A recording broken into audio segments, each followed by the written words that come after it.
Os elementais e a sexualidade humana.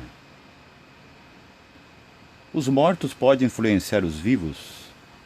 E os vivos podem influenciar os mortos? Vamos falar de uma mecânica nunca falada aqui. O ser humano, como indivíduo cósmico, ele tem partes correspondentes, né, suas startups, né, de consciência daquele projeto em cada um dos 7 planos, ok?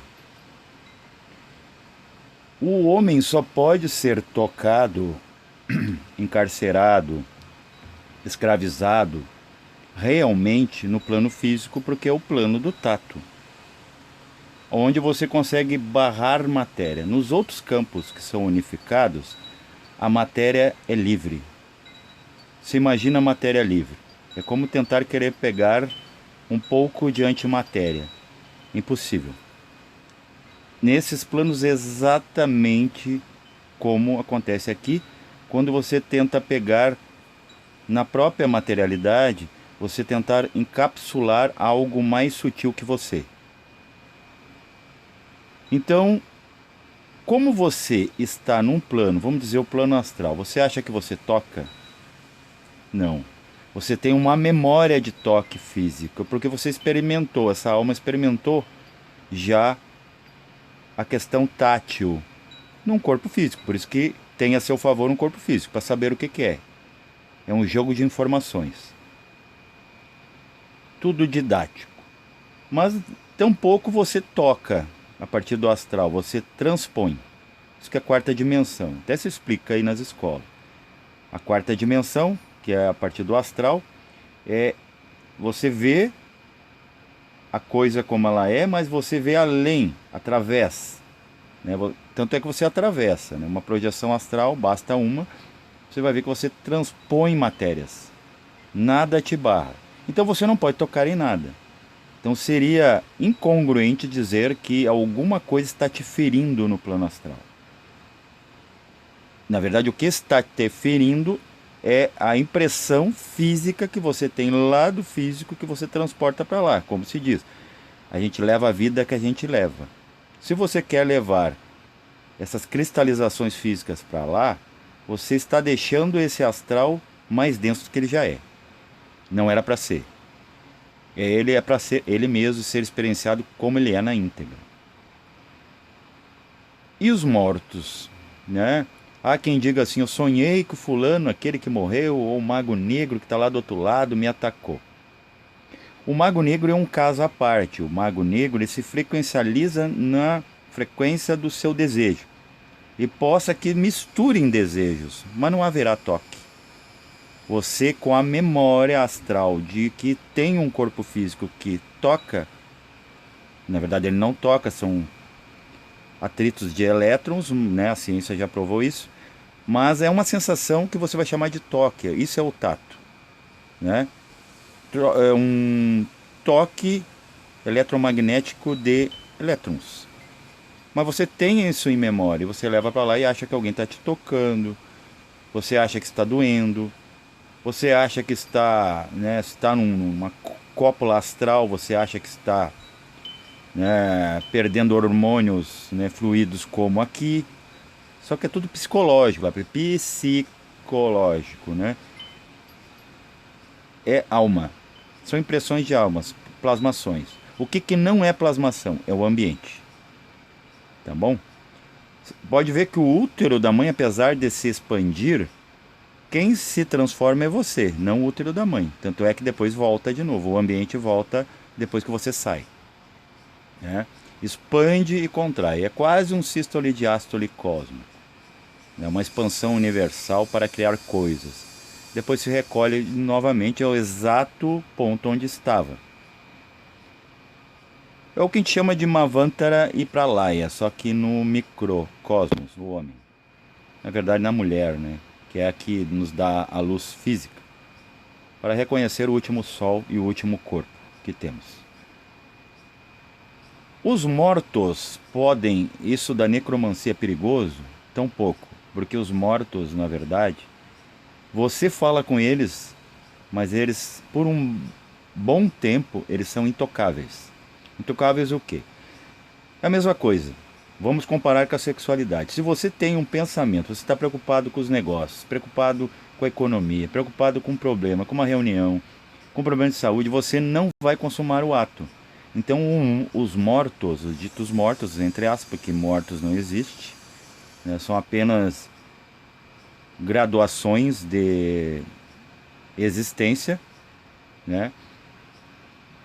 Eles não podem interagir com você nessa questão de, a não ser que você faça parte da memória deles, mas certas coisas serão impossíveis para eles, porque eles estão com o pensamento tanto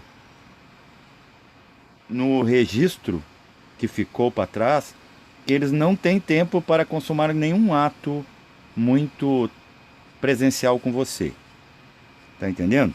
Então não temos mortos. Não tem que os mortos podem estar passando agora, atravessando você, porque, como eu falei, o astral são matérias que se transpõem. Atravessa você, você sente um friozinho, ele passa, ele está sonâmbulo, ele está pensando na vida que passou. É bem impossível, por exemplo, um morto parar na sua cama, um morto humano, com a memória pensando em toda uma vida que passou. Seria como o marido chegou em casa cansado, com a cabeça cheia de coisa, e você querer, né, cópula química com ele naqueles momentos. Não, deixa ele descansar primeiro. Depois talvez, né? Ou possa que nem aconteça, vocês esqueçam, no caso do morto. O morto, quando ele parar de lembrar da vida que passou, ele simplesmente desaparece no meio. E já passa para uma outra graduação, para daí começa a analisar o que ele pensou, o que ele deixou de pensar. No caso do astral, ele vai analisar o que ele desejou, o que ele não deveria ter desejado, né? Os pesos e medidas que acontecem depois da morte. Então é impossível, descarte que você rezar por morto, pensar no morto, ele vai se aproximar e ele vai... Se ele interagir, vai ser inconscientemente, ele vai falar qualquer coisa de boca para fora, não há boca articulando, mas vai vir pensamentos alheios, mas sempre dentro daquela programação do resgatar de memórias daquela vida que passou. Então ele só vai repetir, um papagaio de repetição. O mago negro já é diferente, né? O mago negro não é uma força elemental lá externa, ele é um humano que se deturpou, vamos dizer assim, consciencialmente. Ele se desligou da fonte. Mas ele só vai ter ação com você, frequencializar com você, se você também ser um. Ah, mas eu não sou mago negro, eu penso tudo de bom para os outros, eu dou bom dia, eu me comporto bem.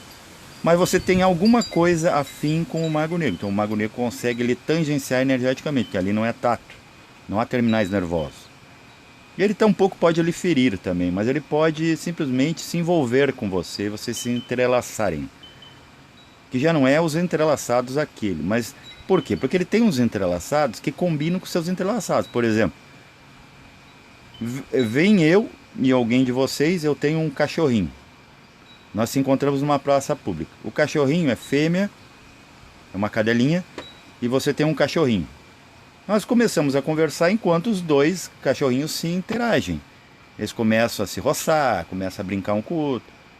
Então, quer dizer, nós temos algo em comum. Uma, a nossa opinião, por isso que a gente está trocando ideia, seja antagônica ou simpática, não importa, mas os cães se entendem, muito mais que nós.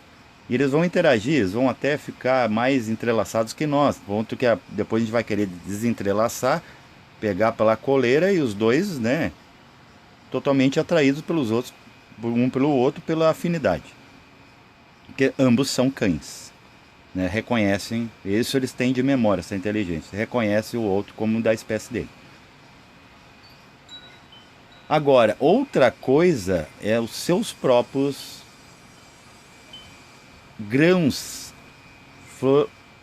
florificarem, tá entendendo? Você plantou uma ideia, você quis. Por quê? Porque o desejo, ele é um desdobramento da vontade. Então, o que você tem mais de imediato? É o desejo. Era para ser uma vontade, mas se converte aqui em desejo, como o amor se converte em paixão no homem. No homem baixo, né? O homem baixo, eu digo quaternárico.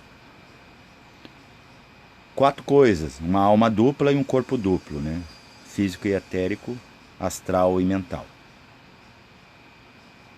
E acontecer aquilo que eu falei no outro vídeo, né? O ar, vejam bem, o ar não aquece a fornalha convida o ar a se aquecer nele, o puxa como combustível.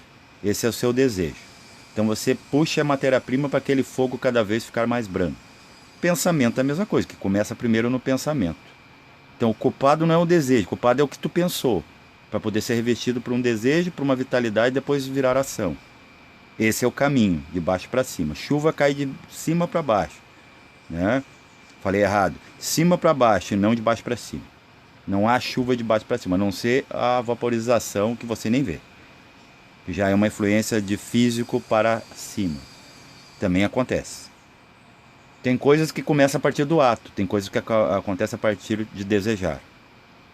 E coisas que acontecem muito antes, ao pensar. Para se desejar, se vitalizar e fazer. Corpo físico, daí somatiza. Primeiro você pensa naquela moça, naquele moço. Depois você sente a libido. Então, isso começou então no topo desse quaternário. Se eu não estou com vontade não, com desejo, e nem estou pensando, mas alguém vem me estimular tatilmente, por exemplo, a minha contraparte, a influência agora é de físico, eu começo a alimentar, aquele tato vira gosto, daí tu vai chamar, que gostoso, né? Daí é já uma graduação etérica. A gente se chama de gostosos parece que a gente se prova, e realmente se prova, energeticamente. Depois passa, agora eu desejo, agora eu quero, né? E depois o pensamento pega e mantém esse ar nessa fogueira como comburente, como combustível, para que tu continue pensando e querendo de novo. Desejar, vitalizar e agir. Então é um jogo para cima e para baixo, é um bumerangue cósmico, né? E muitas vezes acerta no meio da nossa cara, né? O que a gente começa como ação ou começa como pensamento. E tem todo um trânsito no meio. E o meio que é o Maya, né? Meio do sânscrito, que é onde tudo isso acontece. Onde está o problema? O problema humano está ali. Ainda dizia uma consciência chamada de Olau, que em vida foi Ademar Ramos, né? O vulgo Ademar Ramos, que todo erro está no mau uso dos sentidos.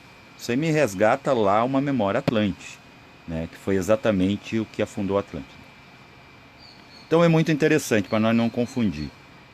Nada te influencia que você não esteja afim. Paz reverencial a todos.